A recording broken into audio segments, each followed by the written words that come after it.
there, it's Crafty Kristen with you once again, and this week we have 3 crafts that have to do with John the Baptist. The gospel that we're sharing is how John the Baptist was sent by God to prepare the way for Jesus. And so we're going to do a craft that has to do with John's message, who he was and what he did.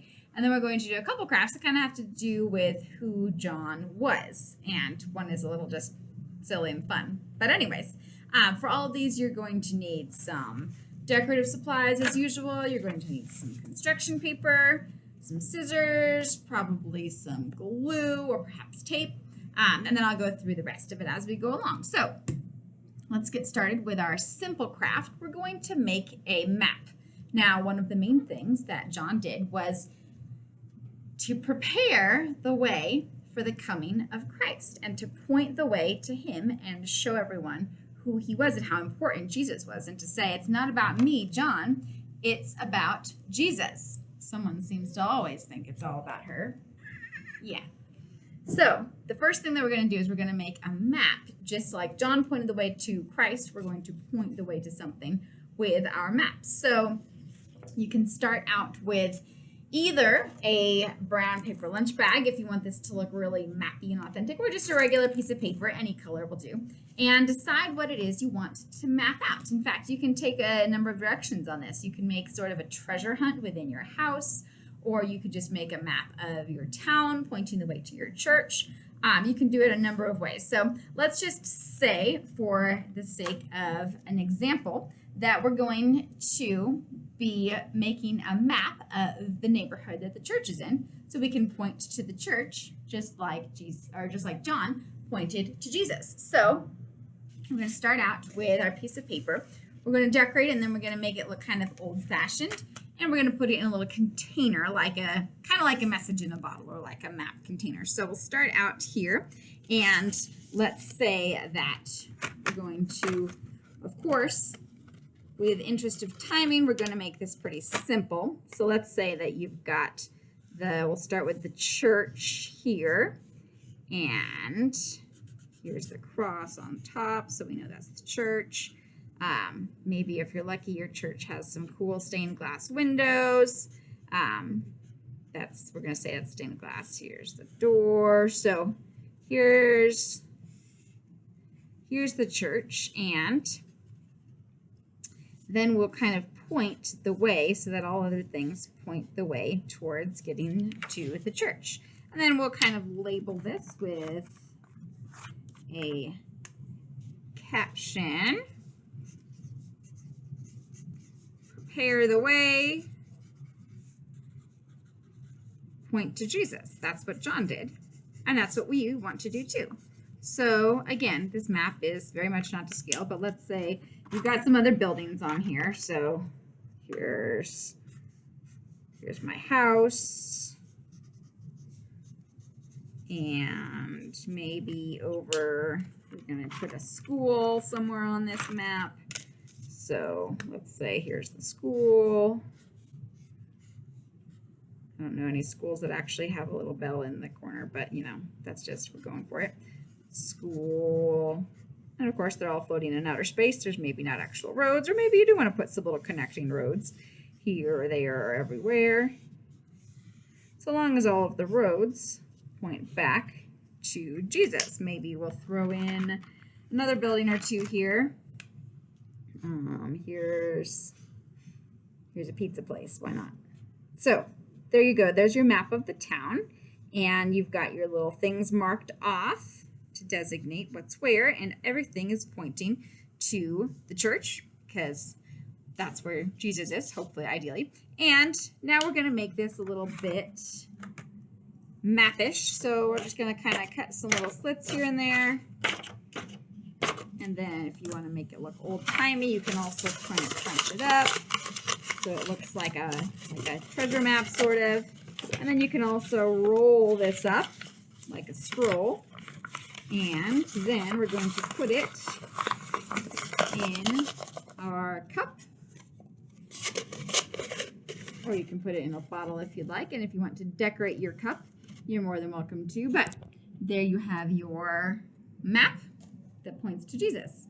and prepares for Jesus. So next craft is going to be announcing that Jesus is coming. That's what John did, was he announced the way. So we're going to make a little announcement noise maker. Now, have we done megaphones? Yes, we've done plenty of megaphones. This is a great opportunity. If you would like to make yet another megaphone, go for it.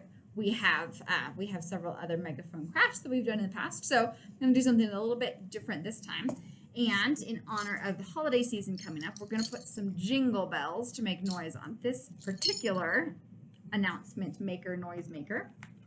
And we're going to decorate your paper towel tube or some kind of tube. It doesn't necessarily have to be this. It could be as small as a toilet paper tube or as large as a wrapping paper tube if you really want to get exciting with that. So, so then maybe we're going to write on here, good news, Jesus is coming. And as we're talking about how John was kind of an announcer to spread the good news that Jesus was coming and to prepare for him. So we can put on some stickers here, and you can add some extra fun decorations if you like. Maybe your stickers don't want to come off. There we go. You can throw on some pom-poms to make it look extra festive. However you wish to decorate it, of course, this is your craft, and it's entirely up to you how you make it fun and make it your own. But then what we're also going to do is we're going to add our noise making element, and just hunting for my pom-poms. So for that, we're going to take maybe some pipe cleaner, and we're going to string our jingle bells on. You can do this individually or all on the same string. You can also use yarn or ribbon or rope. There's plenty of options for you to string along your lovely jingle bells. And then we're going to attach our jingle bells to the tube. And you can do this a couple of ways. You can tape it on the inside of your tube. This little fella just doesn't want to go on. Or you can wind it and wrap it around your tube. You can punch a hole in the side if you like, however you prefer to do it. And so we're just going to go ahead and tape one side in there and then kind of have it angled down the side of it. And then, of course, add more fun decoration and get creative. But here is our wonderful, fabulous announcement making, noise making. Oh, and if you want to get really fun with this, you could also grab some streamers, and you could wrap some streamers around it or through it so that you've got some extra fun stuff going on there. So you've got more flair, pizzazz, kind of like a pom-pom. Again, it's up to you. So here's our fun, woohoo, prepare the way, Jesus is coming, noisemaker.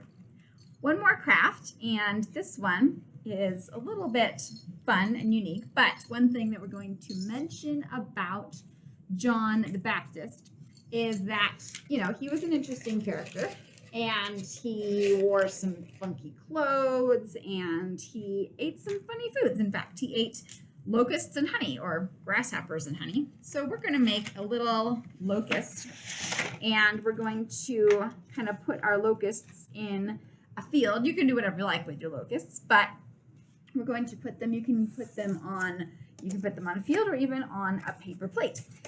And we're going to start with clothespins. Now, it's up to you if you would like to color these. Some people like to make them green so they look like grasshoppers, although technically locusts are not green. They're usually more of like a brown or even blackish, because locusts are a variation on grasshoppers. Fun fact for you there. So ideally they shouldn't be green, but if you want to color it green, go for it. And then you're going to get a pipe cleaner for some, I know you love pipe cleaners, I know, for some legs. So you've got some little locust legs, and you're going to attach those. You can kind of just, I mean, if you want to get like technically insect correct, you can give them 6 legs, or you can just have fun and, nope, that's my locust leg. Or you can just give them a couple of legs here. And then we're going to remove the cat. And we're going to give this guy some eyes. If you want, you can draw on eyes, or you can glue on eyes. And I may fix up this leg action because it kind of looks a little strange. And so there you've got your eyes, your legs, and your locust. You can make a couple of these guys, and then you can, again, for the sake of timing, we're not going to go into full detail, but make it fun and make it your own little locust. We're going to put these locusts on a plate or on a piece of paper, and you can cut them in. You can just set them there, attach them. For extra accuracy, feel free to add some honey, and then we'll put a little caption here like, I may not eat bugs and honey,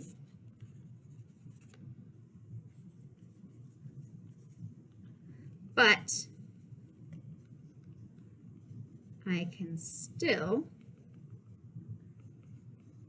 point to Jesus, just like John the Baptist.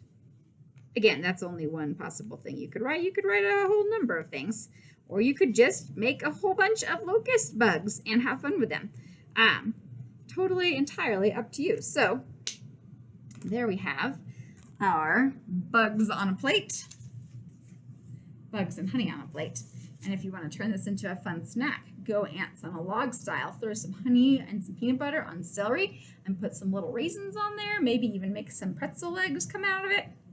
That's called getting too creative. But as always, do what you prefer with these crafts and have fun with it and adapt it, expand it, subtract it, use what you've got on hand, use who you've got on hand.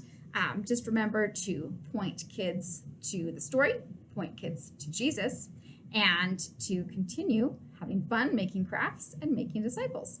We've got new things for you here every week, so feel free to tune back in again. Like, comment, subscribe, ring the notification bell, and we'll see you next time. Have a great week.